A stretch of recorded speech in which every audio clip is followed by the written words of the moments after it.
I'm Dan Fitzpatrick at Stock Market Mentor, and it's Tuesday on May 22nd. I want to look at a couple stocks here, Home Depot and Dollar Tree.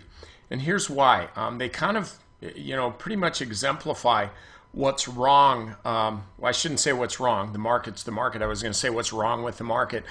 They pretty much just exemplify the state of the market. And that is, do you buy the thing or do you sell the thing? Look, Home Depot on a weekly chart, this has had a heck of a run. Unless you own the stock from lower levels, you're not making money on this run, though. You have to look at it and look at it right now. So we look at this big move. It's got a little pullback.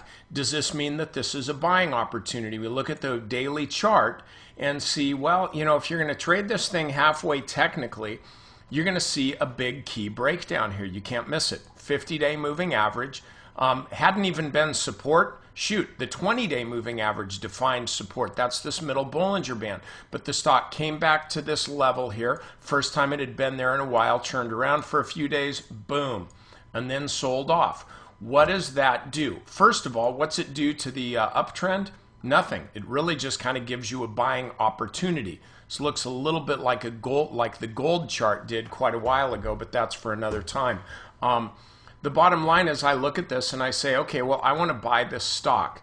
But you have to understand what the upside is. If we're just going to look at technicals, you have to understand that all this buying above the 50-day moving average, that's going to create resistance. I posted this in the forum this morning talking about resistance and basically what it means. The fact that this stock has fallen so quickly below this big cluster of prices, and some of it occurred on heavy volume. The fact that it's fallen so quickly really hasn't given a lot of folks a chance to get out. And so if the stock does continue to rally, it's going to start getting hit with some supply from the folks who bought here. What does that really translate into? Low ceiling.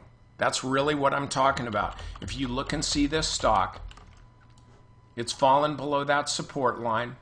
Great. Buying opportunity? Sure. Why not? You buy it here, you put a stop here. There's your trade.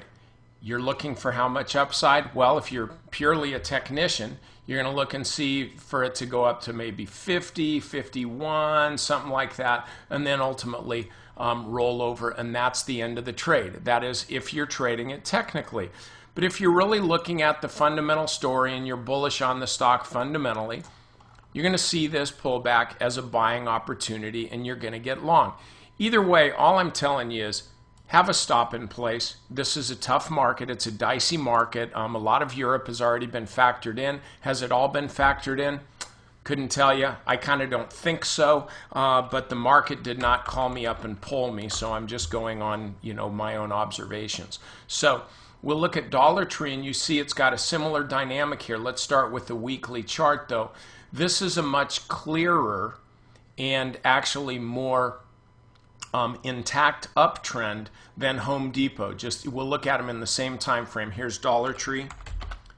Here's Home Depot. Steeper rally here, but then a bigger correction. Dollar Tree. This is really just kind of like a garden variety setback that the stock seems to have about maybe, once every 6 months or so. So when I look at this, I see this as a rare buying opportunity on Dollar Tree. More on this one, really less on this one because it just looks uglier here, and sometimes that's what you got to do, is just really look at the charts and say which one looks like it could possibly be going higher. This one, Dollar Tree, more than Home Depot. So then we look at the daily chart, and what do we got here? Again, a rare opportunity to buy the stock at the 50-day moving average. Wouldn't it be nice to have bought it at the 50-day moving average the last time it hit it, right down here around 80 bucks. Now it's 25% higher. So here's how you make this trade. Keep in mind this is a really volatile market. With the lack of clarity out there, there's no wonder that it's so volatile, but it's a volatile market nonetheless. So you have to have some kind of a stop in place. You have to have some kind of a risk management deal. So you look at last week's intraday low, which would be Friday. look at that intraday low, you say that's my line in the sand. If this stock falls into that box, in other words, below last week's intraday low, then maybe this pullback is a little bit more than a pullback, and maybe I don't want to be long the stock. But until that happens, we're really looking here at, again, Friday's intraday low, 92.70.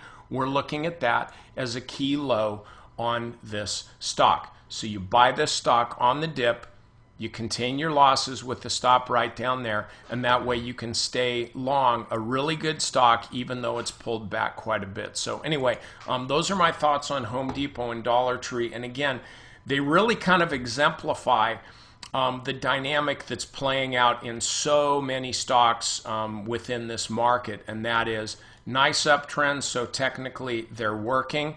They've recently really broken down, though, really hard. And so now, as a new trader or a new owner of those shares, if you want to buy them, you have to say, well, how much upside am I possibly buying at this point? In other words, is it advantageous for me to buy right now, before the stock moves higher? Or is it one of these things where I should maybe step back a little bit, let the stock, see if it settles in, and I can get some at an even lower price?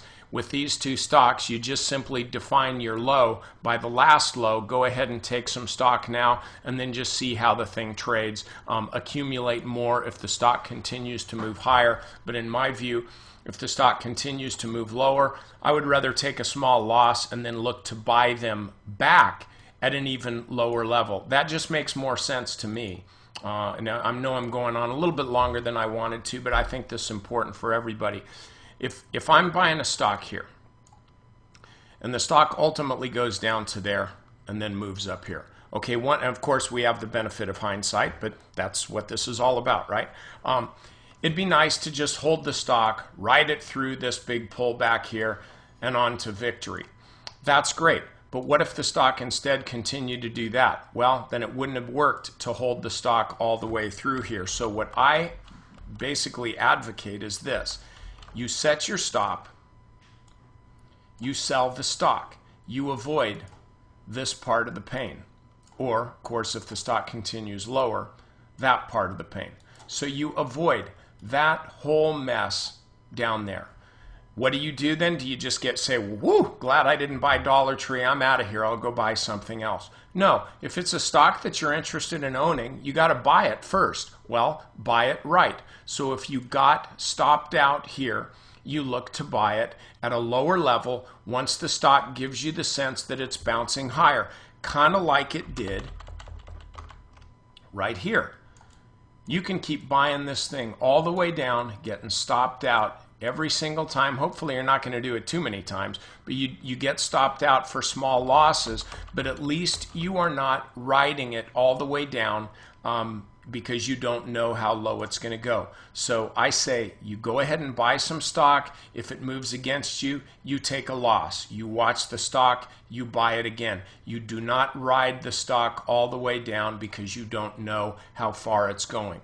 In doing this, though, by just selling the stock for a small loss and then looking to buy it back, you can be trading stocks like Dollar Tree, like Home Depot, and you can trade them from a position of strength because you know where your stop is, you know what your risk is, then you can buy these dips and hold through these pullbacks. So anyway, I hope this helps, and members, get over to the strategy session now. Thanks.